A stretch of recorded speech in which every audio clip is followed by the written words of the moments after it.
The day I realized my parents were breaking into my apartment wasn't a day of shock. It was a day of quiet, chilling confirmation. I'd come home to lights left burning. Food I never cooked sat cold in my fridge. Blankets on my couch held a distinct, lingering shape of bodies that weren't mine.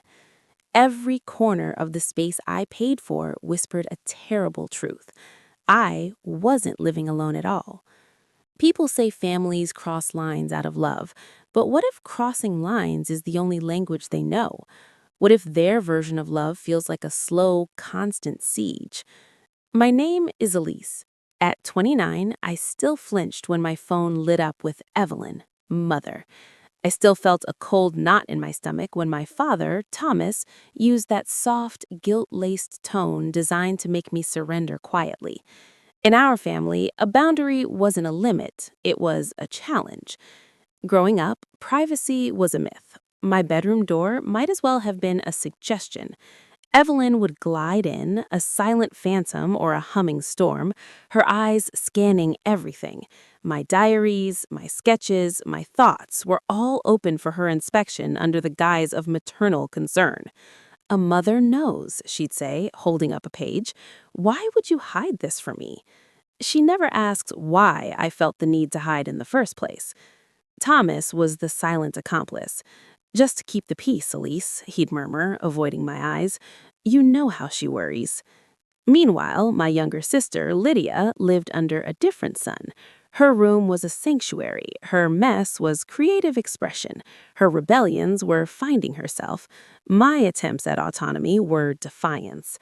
Ours was a house with two realities, and I was perpetually trapped in the stricter one. So when I finally moved into my own one-bedroom apartment with a view of the Denver skyline, I thought I'd crossed into freedom. I arranged my books by color, hung fairy lights that cast soft, gentle shadows, and breathed air that felt truly my own for the first time. The peace lasted exactly 11 days. The first time, Evelyn used the spare key I'd reluctantly given her for emergencies only. She arrived with bags of groceries I didn't want, tied an apron around her waist, one she'd brought, and began cooking a feast as if she were reclaiming a lost kingdom. Thomas sank into my new armchair, commenting on the view while his eyes meticulously cataloged my mail on the console. "We just wanted to surprise you, sweetheart," Evelyn beamed, her smile not quite reaching her watchful eyes. "This place needs a woman's touch. It was so sterile." I tried to explain. "Mom, I need you to call first. This is my home." Her smile tightened. "Home is where family is welcome anytime. Don't be so dramatic, Elise." The explanation changed nothing. It never did. Then came the ghostly touches. A hairbrush moved from the left to the right side of the sink. A favorite sweater, smelling faintly of Lydia's perfume, tossed carelessly on my bed. My laptop, closed when I left, was warm to the touch when I returned. I'd open it to find browser tabs for life coaches and signs of depression in adult children left open. Each incident was a tiny puncture, a leak in the dam of my sanity. Evelyn called it care. Thomas called it protection. I was supposed to call it love. But this was my castle, and I was starting to understand if I didn't defend the walls, they would absorb this space too, until nothing of me remained. The invasion didn't shout, it whispered. It was in the subtle, deniable things, the psychological paper cuts. I came home from my job as a graphic designer to find my kitchen cabinets reorganized. My coffee was now on the high shelf I couldn't reach without a stool. The cookies I loved were gone. In the fridge, my takeout containers had vanished, replaced by glass jars of Evelyn's bone broth and kale salads. A note in her looping script was taped to the door. "Real fuel for a real life, darling. XO, Mom." I stood there, the cold air biting my skin, feeling a profound violation. This wasn't help, this was erasure. She was slowly replacing my choices with hers, curating the life she thought I should have. Lydia was the foot soldier in this silent war. She'd text, "Stopped by to borrow your black heels. You weren't home, but I found the spare key under the frog statue. So clever." My apartment became her crash pad, her dressing room, her extended closet. I'd find glitter on my bathroom counter, empty wine glasses by the sink, a faint, smoky smell in the curtains. "Relax, Elise," she'd laugh, a brittle, mocking sound. "You're so uptight. We're family. What's yours is mine, right?"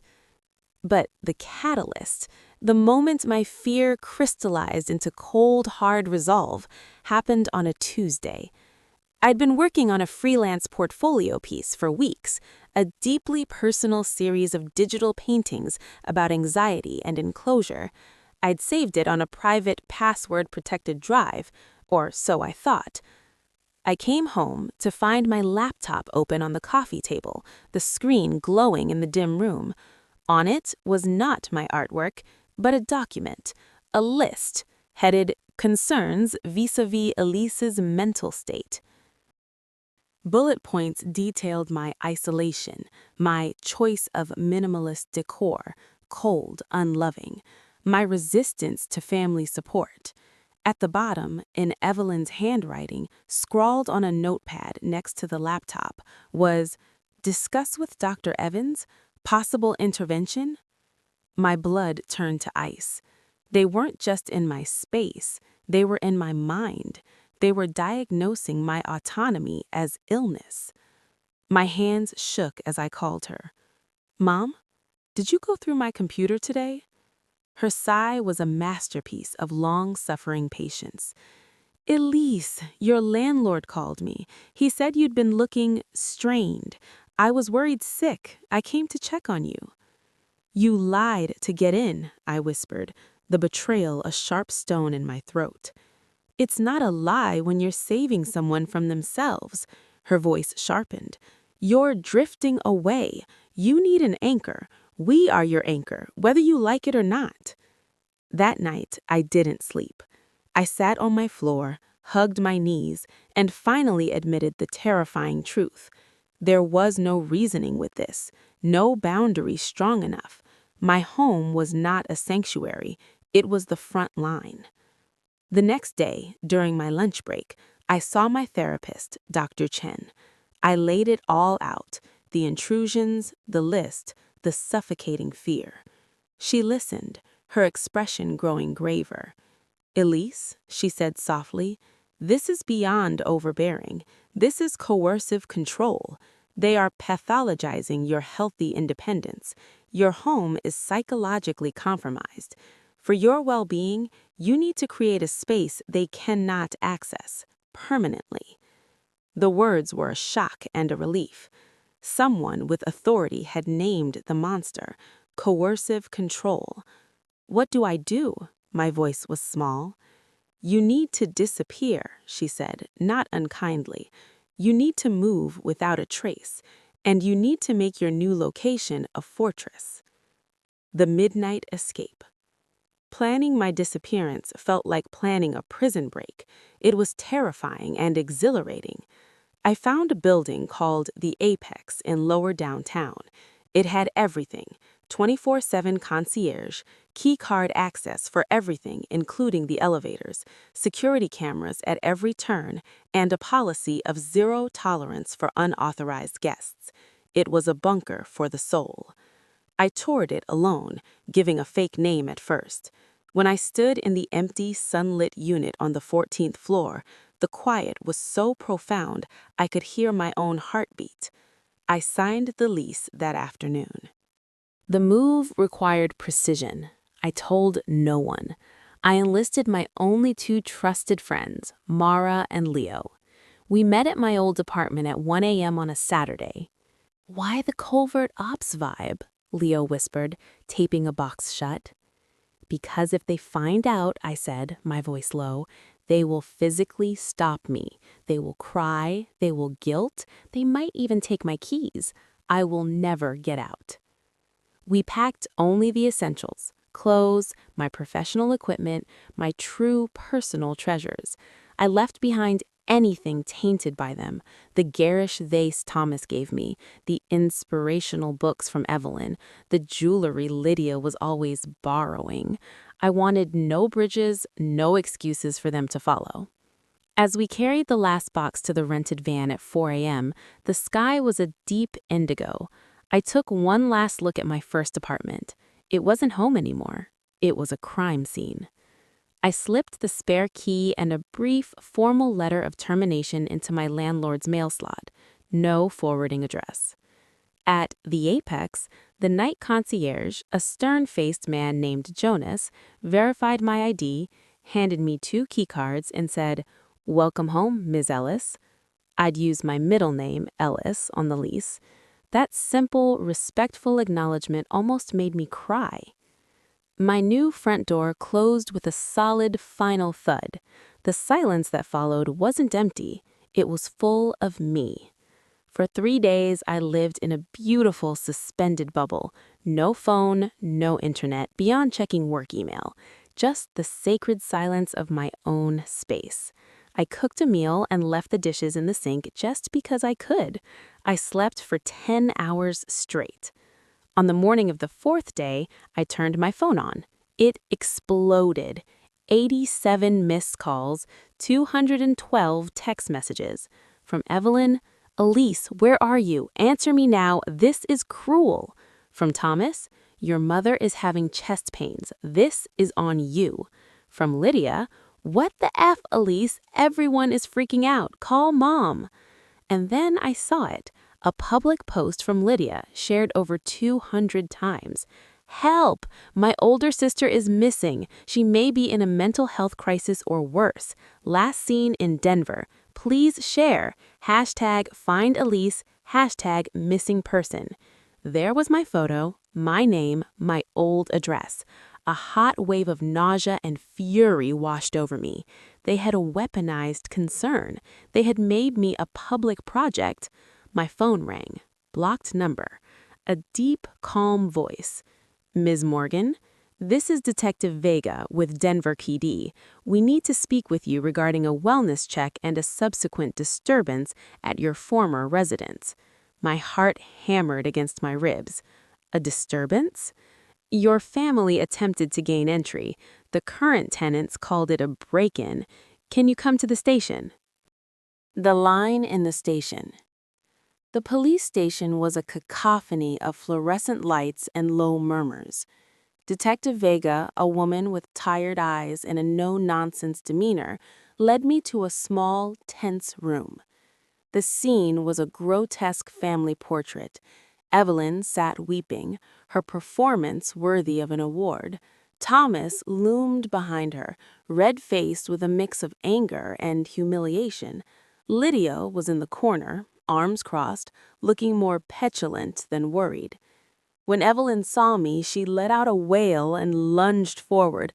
"Elise, thank God, we thought you were dead in a ditch." I took a step back, putting the detective's desk between us. "I'm fine." I moved. "You moved?" Thomas boomed, then lowered his voice as the detective glanced at him. "Without a word? Do you have any idea what you've put us through?" "You put yourselves through it," I said, my voice surprisingly steady, "by trying to break into an apartment that wasn't yours." "We were terrified," Evelyn cried. "You vanished. A mother's instinct." "Your instinct was to violate my privacy, then, when you lost access, to call the police and post about me online like I'm a runaway dog," I interrupted, the steel in my voice silencing her. I turned to Detective Vega. "I was not missing. I relocated for my own safety and mental well-being." The detective nodded, turning to my family. "The tenants at her old address have filed a report. They saw someone," she glanced at Lydia, "attempting to climb onto the balcony. They feared for their safety." Lydia flushed. "I dropped my phone. I was just trying to see if she was in there." "By trespassing," the detective stated flatly. She looked at me. "Miss Morgan, what would you like to do?" I looked at the 3 of them, the weeping mother, the furious father, the sullen sister. For the first time, I saw not giants who controlled my world, but flawed, desperate people who had lost their grip on me. I want it documented, I said clearly. I want a record of this. I want them to know the consequences. Evelyn gasped. You're persecuting your own family? No, I said, locking eyes with her. I'm finally establishing a fact. My life is not your property. Detective Vega slid a piece of paper across the desk. This is a voluntary boundary agreement. It's not a restraining order, but it's a formal police-witnessed acknowledgement of your terms for future contact. I took a pen. My hand did not shake. 1. You will not attempt to discover or visit my new residence. 2. All contact will be initiated by me. We will meet only in prearranged public places. 3. You will have zero access to my financial, medical, or personal records. You will remove any social media posts about me immediately. The silence in the room was absolute as they read it. It was the sound of a paradigm shattering. You can't be serious, Thomas muttered. Sign it, I said, or the next time you try to find me, it will be a restraining order. With trembling hands, humiliated and defeated, they signed. Lydia scrawled her name last, refusing to look at me. As I took the paper, a weight I'd carried for a lifetime lifted. The air in the room felt different, cleaner. Evelyn looked up, her eyes raw.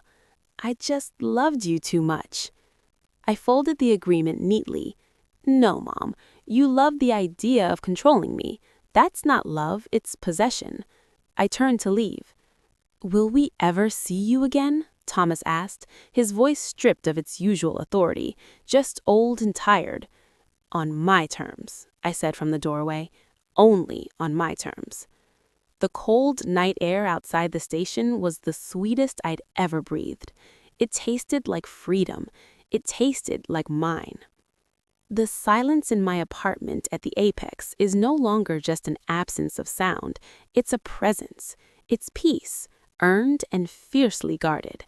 My family exists in a new orbit, one defined by the gravity of my boundaries. We meet for coffee, cautiously, in crowded cafes. The conversations are stilted, but they are real. For the first time, they are listening to me, not their idea of me. Lydia actually apologized. A real one. I didn't get it, she said. I thought I was helping. I see now I was just invading. Healing isn't a roar. It's the soft, solid click of a lock you control. It's the quiet certainty that the shape on the couch is yours. The light left on was your choice. And the life unfolding within these walls is your own beautiful, imperfect creation. Leaving wasn't an act of rebellion. It was an act of creation. I didn't just move apartments. I built a world where I could finally, truly begin.